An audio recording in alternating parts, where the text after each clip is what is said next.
2024 నుండి 31 అక్టోబర్ 24 వరకు జిల్లా ఏటీఆర్ మన డ్యాప్ యూనిట్ ఆధ్వర్యంలో విజేతలకు రాష్ట్ర స్థాయిలో పోటీలు పెట్టడం జరిగింది. రాష్ట్ర స్థాయిలో మన విద్యార్థులు 2వ తరగతి పొందినందుకు స్వచ్ఛత సంస్థల ద్వారా ఆర్థిక మరియు న్యాయపరమైన సహాయం చేయడం జరుగుతుంది.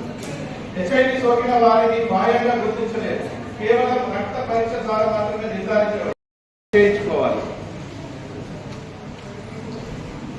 ఇక్కడికి వచ్చిన ప్రతి ఒక్కరికి పేరు పేరు నా ధన్యవాదాలు తెలియజేస్తున్నాను. Thank you sir, thank you very much. तो डेमो से Venkatesh sir welcome sir program की.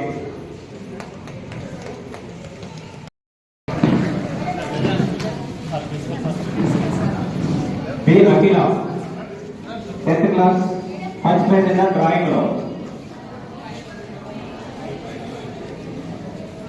Okay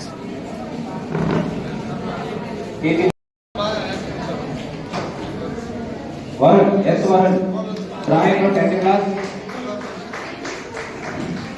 first prize winner. SS Mary 10th class drawing लो.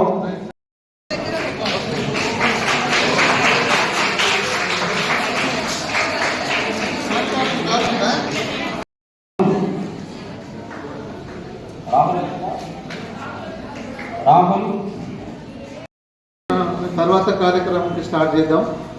ముఖ్యంగా ఈరోజు మనకు వరల్డ్ ఎయిడ్స్ డే జరుపుకోవడానికి ముఖ్యంగా కారణం ఇందాక అందరు చెప్పారు.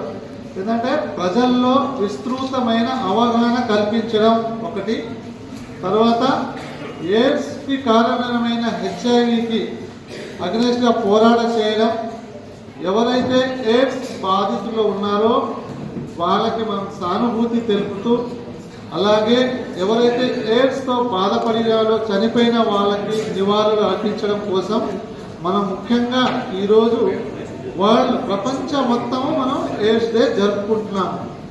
అంటే ఎయిడ్స్ అనేది మనం నివారించాలంటే ఓన్లీ అవగాహన తప్ప, ప్రజల్లో విస్తృతమైన అవగాహన కల్పిస్తే తప్ప మనం ఎయిడ్స్ని నివారించలేము.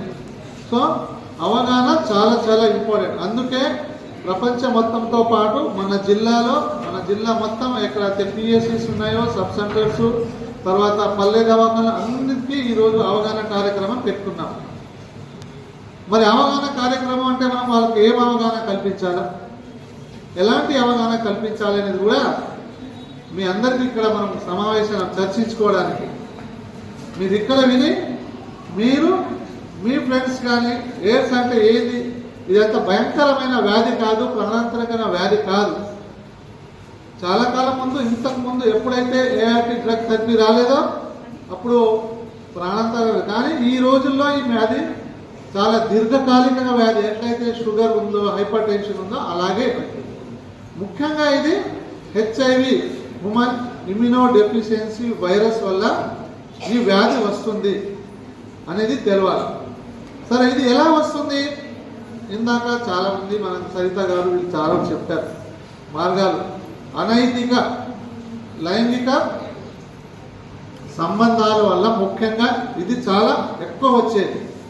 సెకండ్, తర్వాత సురక్షితమైన ఇంజెక్షన్స్ కానీ సూదులు లేకుండా వల్ల, తర్వాత ఎవరైతే ఎయిడ్స్ బాధిత తల్లి ద్వారా బిడ్డకి రావడం, అలాగే ఎవరైతే బ్లడ్ ట్రాన్స్ఫ్యూజన్, అసలు సురక్షిత బ్లడ్ ట్రాన్స్ఫ్యూజన్ వల్ల ఈ 4 వల్ల వస్తుంది.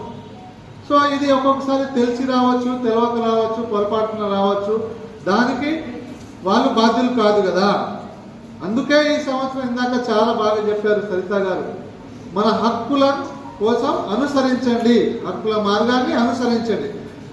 మామూలు ప్రజలకు ఎంత హక్కు ఉందో ఎయిడ్స్లో ఉన్న పాజిటివ్ వాళ్ళకి కూడా అంతే హక్కు ఉన్నది.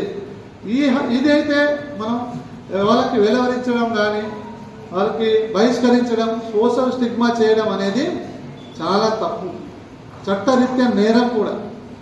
మనం ఇప్పుడు ఏ విధంగా వస్తుందో అనేది తెలుసుకున్నాం, మరి ఏ విధంగా రాదు అనేది కూడా మనం సమాజంలో తెలవాలి. మనం కలిసి కూర్చోవడం వల్ల, మనం షేక్ హ్యాండ్ ఇవ్వడం వల్ల, ఒకటే ప్లేట్ తినడం వల్ల ఒకటే మనం మన డ్రెస్సెస్ కానీ అవి చేంజ్ చేసుకోవడం వల్ల సబ్బు చేంజ్ చేసుకోవడం ఆ విధంగా రాదు కదా.